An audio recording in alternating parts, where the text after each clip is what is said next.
আমাদের ৮টি দল একসাথে বসে আমরা একটা আলোচনায় এসেছিলাম যে জুলাই সনদের বাস্তবায়ন প্রক্রিয়াটা কি হবে। এই জায়গাটায় আমরা একসাথে একটা প্রেসার ক্রিয়েট করব অথবা একসাথে আমরা একটা দাবি সমস্যারে জানাবো।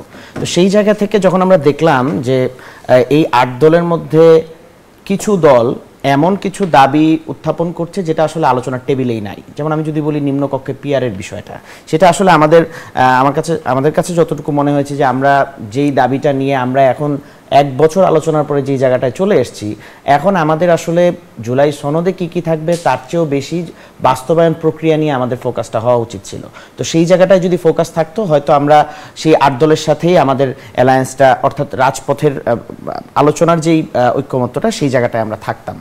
কিন্তু আমরা দেখলাম যে যখন আমরা ঐক্যমত্য কমিশনে আলোচনা জারি রেখেছি তখন নিজেদের মতো করে দলীয় এজেন্ডাকে সামনে রেখে কিছু দল রাজপথে নেমে পড়লো, যেটা আমাদের কাছে ঐক্যমত্য কমিশনের স্পিরিটের সাথে অথবা এজেন্ডার সাথে কিছুটা সাংঘর্ষিক মনে হয়েছে। এই কারণে আমরা তাদের সাথে আর রাজপথে আন্দোলনটাকে কন্টিনিউ করার প্রয়োজন বোধ করিনি। আপনারা তো মানে জামায়াত সহ ডানপন্থী দলগুলোর সাথে যুগপৎ আন্দোলনে গেলেন না বা এখনো পর্যন্ত যাননি। সর্বশেষ আমরা জানি যে আসলে মধ্যমপন্থী কিছু দলের সঙ্গে আপনাদের পরবর্তীতে কর্মসূচি দেওয়ার চিন্তাভাবনা রয়েছে বা এখনো পর্যন্ত আপনারা তার ভেতরে রয়েছেন।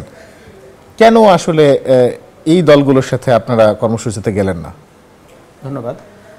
এখানে মধ্যমপন্থী দলের সাথে কোনো অ্যালায়েন্সে যাওয়া অথবা জামাতের সাথে না যাওয়ার বিষয়টা এভাবে না দেখে আমি বলবো যে আসলে আমাদের ক্রোনোলজিটা যেভাবে আসছে, আমরা যেভাবে আলোচনাটা শুরু করেছিলাম, আমাদের 8টি দল একসাথে বসে আমরা একটা আলোচনায় এসেছিলাম যে জুলাই সনদের বাস্তবায়ন প্রক্রিয়াটা কি হবে। এই জায়গাটায় আমরা একসাথে একটা প্রেসার ক্রিয়েট করব অথবা একসাথে আমরা একটা দাবি সমস্যারে জানাবো।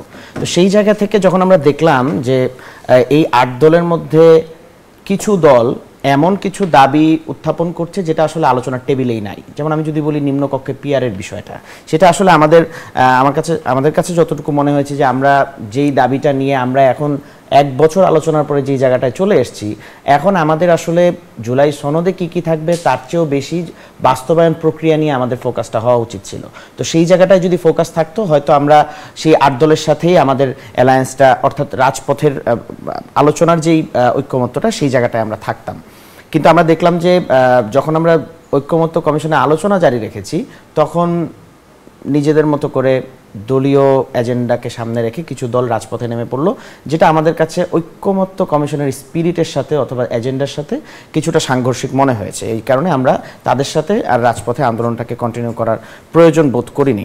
দ্বিতীয়ত, ঐক্যমত্য কমিশনের আলোচনা চলছে, এখন যদি আমরা রাজপথে নামি সেক্ষেত্রে এটার এজেন্ডা বা উদ্দেশ্যটা কি সেটাও স্পষ্ট থাকতে হবে। এটা আমাদের কাছে স্পষ্ট না থাকার কারণেই আমরা আসলে রাজপথে যাইনি।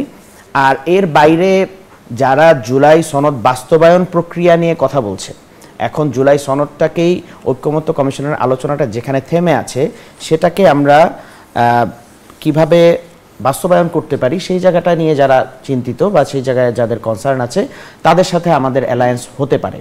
এবং সেটা নির্বাচনী কোনো অ্যালায়েন্স না, এটা হচ্ছে জুলাই সনদ বাস্তবায়ন প্রক্রিয়া নিয়ে অ্যালায়েন্স। এবং জুলাই সনদের ঘোষণাপত্র, আমি এখানে যেহেতু আলোচ্য বিষয় এসছে এজন্য রেলেভেন্টলি একটা কথা বলতে চাই। আমরা একটা বিষয়ে এখানে বলে আসছি যে এটার একটা আইনি ভিত্তি এবং সাংবিধানিক একটা ভিত্তি দিতে হবে। এবং সর্বশেষ আমরা যেটা দেখেছি গত সপ্তাহে বৈঠকে, এটা বিএনপি সালাউদ্দিন সাহেবের পক্ষ থেকেও এসছে কথাটা, যে যদি পরবর্তী পার্লামেন্ট এটাকে চ্যালেঞ্জ করতে পারে, এ ধরনের কোনো সিস্টেম যদি বের করা যায় যেটাকে চ্যালেঞ্জ করতে পারে না, পরবর্তী পার্লামেন্ট যদি এটাকে মেনে নেওয়ার মতো কোনো সিস্টেম বের করা যায় তাহলে তারা এটা মেনে নেবেন। তো আমরা দেখেছি যে জুলাই ঘোষণাপত্র কিন্তু ইটসেলফ এটাকে এম্পাওয়ার্ড করে এবং ঘোষণাপত্র নিজেই হচ্ছে মানে এটা তার যেই আইনটা সামনে আসছে, ঘোষণাপত্র যেই ধারা 22 ধারাটা যদি আমরা সামনে রাখি, এখানে কিন্তু সাংবিধানিক আদেশের মাধ্যমেই এই জুলাই সনদের সংবিধান সম্পর্কিত যে বিষয়গুলো নিয়ে বিতর্ক তৈরি হয়েছে যে এগুলো আমরা আসলে কিভাবে বাস্তবায়ন করব, পরবর্তী পার্লামেন্ট না আসলে আমরা এগুলো বাস্তবায়ন করতে পারবো না, সেই জায়গাটায় কিন্তু ঘোষণাপত্রের 22 ধারা অনুযায়ী একটি সিও অর্থাৎ কনস্টিটিউশনাল অর্ডারের মাধ্যমে কিন্তু এখন থেকে এটা বাস্তবায়ন করা যায়। এবং আমরা সম্প্রতি অধ্যাপক আলী রিয়াজের কথায় এটা জানতে পেরেছি যে সংবিধান বিশেষজ্ঞ যারা আছেন তারা কিন্তু এটা জানিয়েছেন যে সাংবিধানিক একটি কনস্টিটিউশনাল অর্ডারের মাধ্যমে কিন্তু এটা বাস্তবায়ন করা সম্ভব। তো সেই জায়গা থেকে আমরা মনে করছি যে এইটা শুধুমাত্র পার্লামেন্ট হলেই বাস্তবায়ন করতে হবে, এর আগে বাস্তবায়ন করা যাবে না, এই তর্কটা আমরা আসলে এখন পরবর্তীতে যতগুলো সংসদ বা যতগুলো সরকার আসবে সবাই তো যার যার মতো করে আসলে সিও করে তারা তো তাদের মতো করে দেশ পরিচালনার একটা সুযোগ পেয়ে যাবে। আপনারা কি আসলে সেই সুযোগটা জনগণকে করে দিবেন কিনা, বা এই সেই সব সরকারকে করে দিবেন? এখানে একটা পার্থক্য আছে। দেখেন, সরকার আসার পরে, পার্লামেন্ট হওয়ার পরে যেটা হয় সেটা হচ্ছে অ্যামেন্ডমেন্ট। সরকার আসার পরে একটা সংবিধান যখন সংশোধনী আসবে, যখন অ্যামেন্ডমেন্ট হবে, সেটা একটা সংসদ করতে পারে।